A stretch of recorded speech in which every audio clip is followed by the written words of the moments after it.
Okay, and our last topic for the day.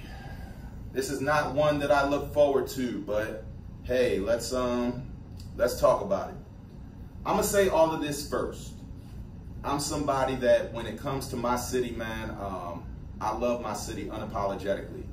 I love our people unapologetically.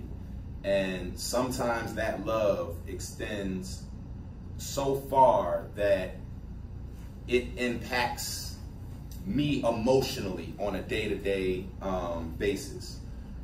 Obviously in Baltimore, we're dealing with a lot of problems, and those problems are not simple. These problems did not appear overnight. These are very deeply entrenched, age-old, generations-long issues that myself and so many others are working tirelessly on a day-to-day basis to counteract and to build something better. I think that at the base of all of us is a desire to see Baltimore rise and to see it be the best version of itself that it can be. You know, we have amazing people here. We have an amazing community, and that's something that doesn't really get the shine that it deserves because of all of the negative aspects of the city. And usually a lot of this public discourse in the history of the city, this is not new either, it falls on our mayor. For better or worse, people are always going to have a lot to say about the mayor of Baltimore City, you know, and I've been just as bad. You know, you go all the way back to the days of Martin O'Malley. I was probably the loudest one saying how I thought he was the devil, you know, and, you know, every mayor that has come after that, since I've, you know, grown up and come into my own, I've had to have relationships with, you know, from all the way back to Sheila, then Kathy, then Brandon, and Jack, you know, all of our mayors.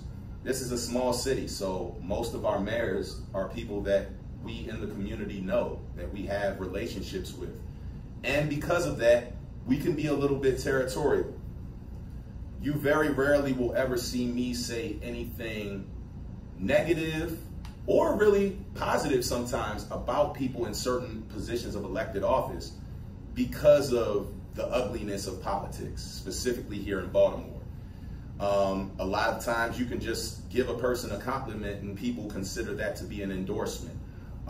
Or they consider you to be somebody that's willing to cat for them when they do something stupid or wrong. And I've just never really been that person.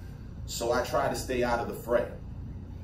But there is a level of responsibility that I have as somebody in this city and in this community who is very active politically. And there are a lot of people always asking me about my thoughts, not just about the mayor, but about the political landscape itself and how we can get certain things fixed in a way that makes sense. Not in a way that is just leaning towards one partisan line or another, but a way that actually makes for a better, safer, more equitable city for everybody living here, especially the Black community that makes this city so vibrant and that works so hard in all of the key jobs that make this city go.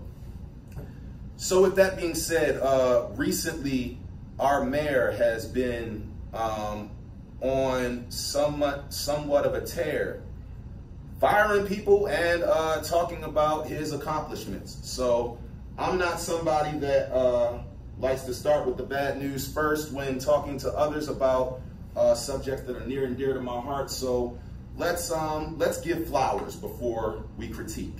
In love, but still critique nonetheless. So let's talk about some of the positive things that Brandon has been associated with since becoming our mayor.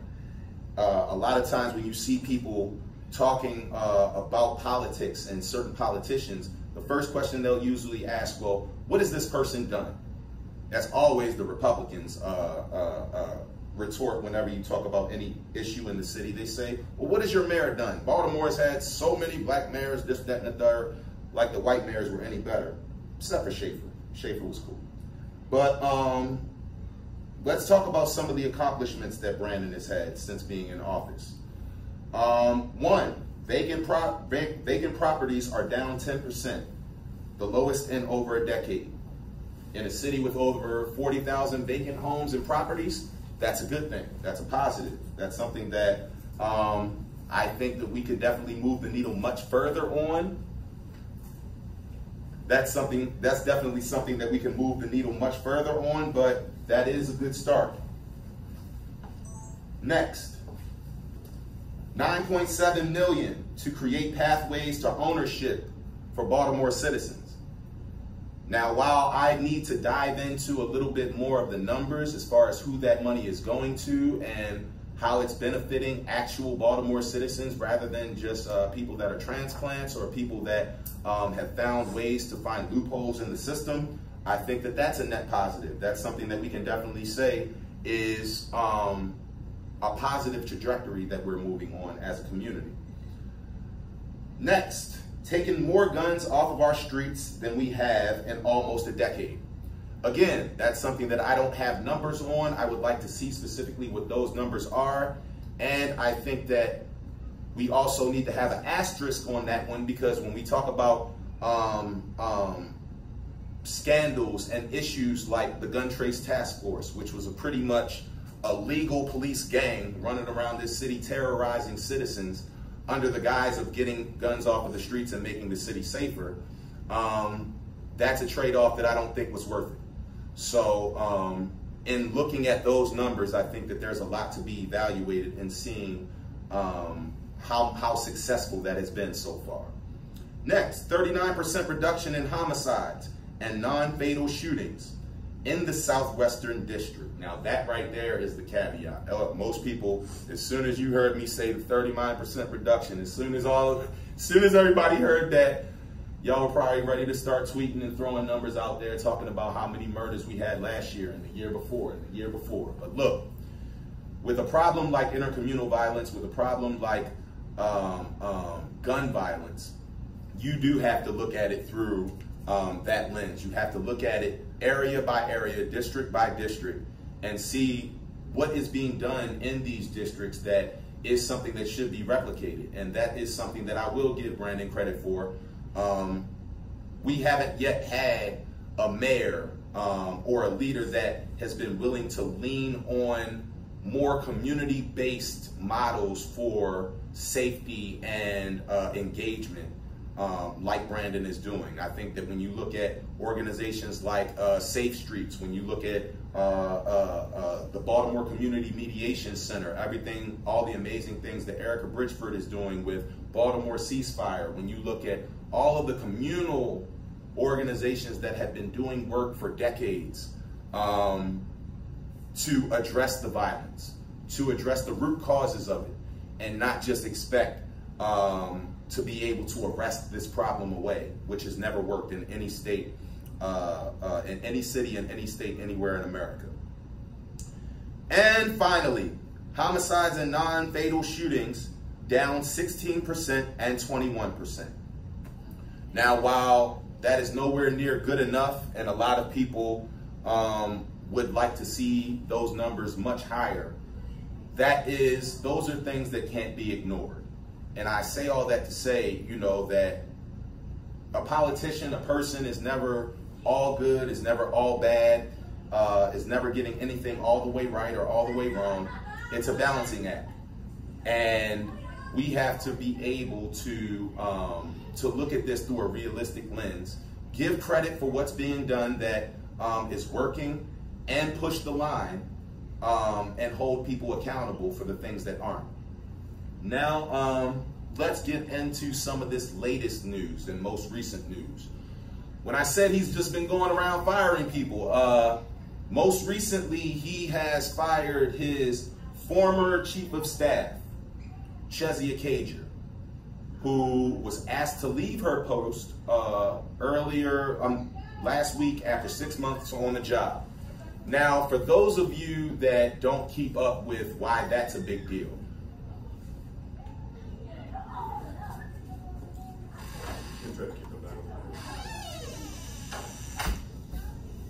so for those of you that don't understand why that's a big deal, to give you some background, Chezia Cager is not new to the position or the city of Baltimore. She is a product of our city. She is a product of our school system.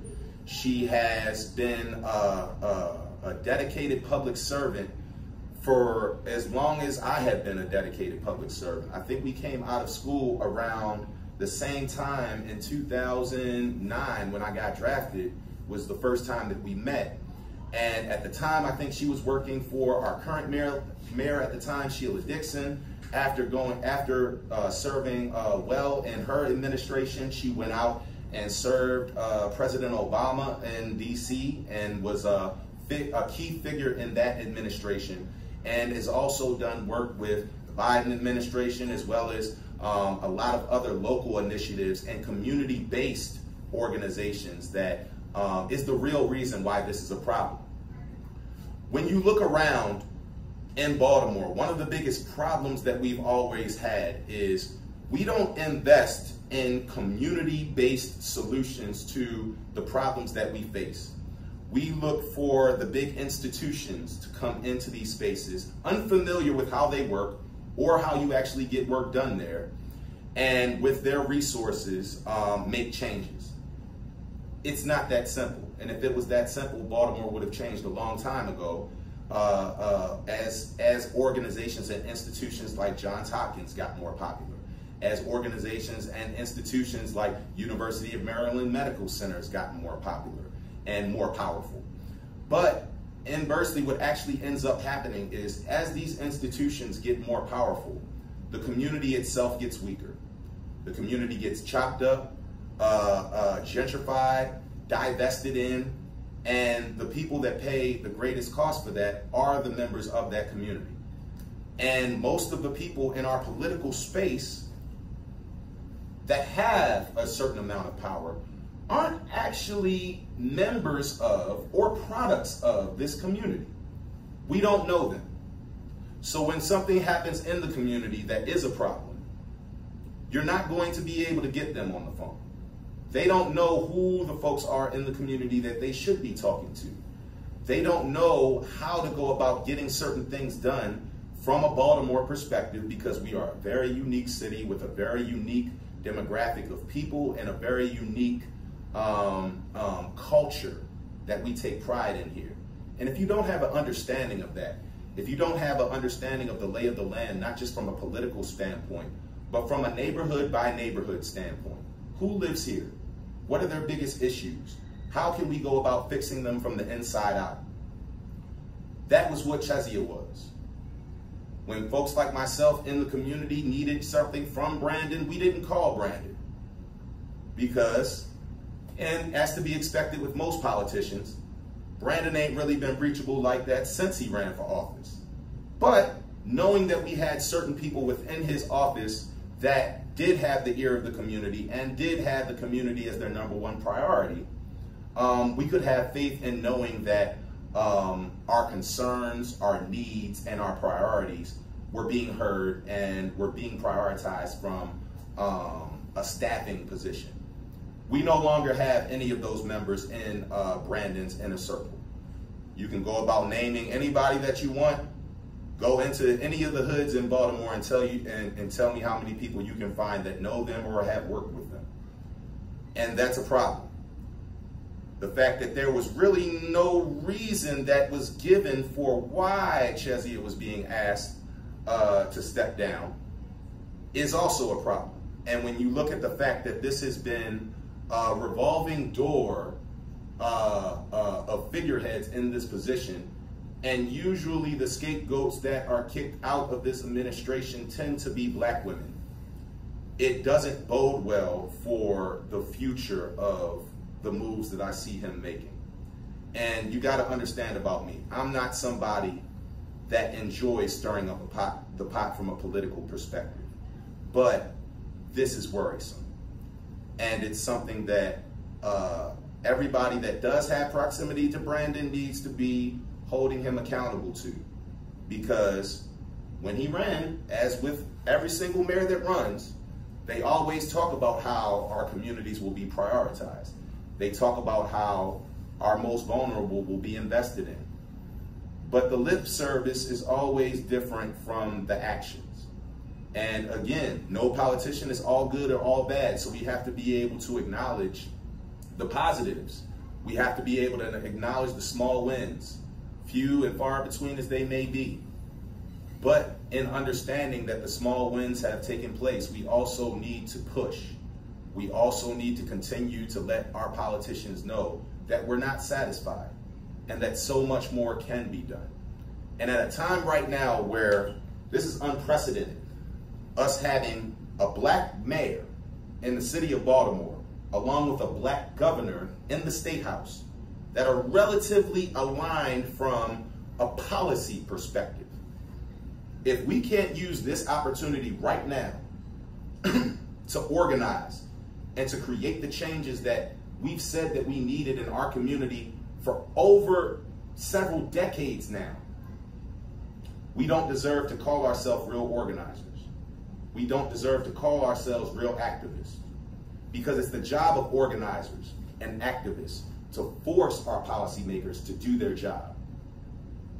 You got to understand that all of us have a civic duty. Anytime a person runs for office, they're not just convincing the regular citizens of the city that they are the best choice. They have to go out and they have to convince the corporate interests of the same thing. They have to convince the private interests of the same thing. They have to convince lobbyists and power brokers within the city of the same thing. I say all that to say, I don't believe that some of the moves that Brandon is making right now are moves that he believes are in the best interest of this city and even of his office. And what's worrisome about that is, if he doesn't truly believe that, and we don't believe that, then who's pulling the strings? Who are you beholden to, or who are you afraid of retaliating if the community continues to be heard in this way? And again, we can't get you on the phone, good brother. So the second you're ready to come down to the community and have a conversation with us about what the real direction is and how we can actually start to bring Black Baltimore together to be able to improve our most vulnerable communities, then we have to continue to be skeptical. And that's a bad time for us to feel this way coming into an election season. Again, this is Aaron's Notes, a weekly insight into my thoughts and personal feelings. I understand that some people might feel a way about some things that have been said, but hey, hit dogs holler. Remember that. Peace. I was right. I told you how you gonna say peace.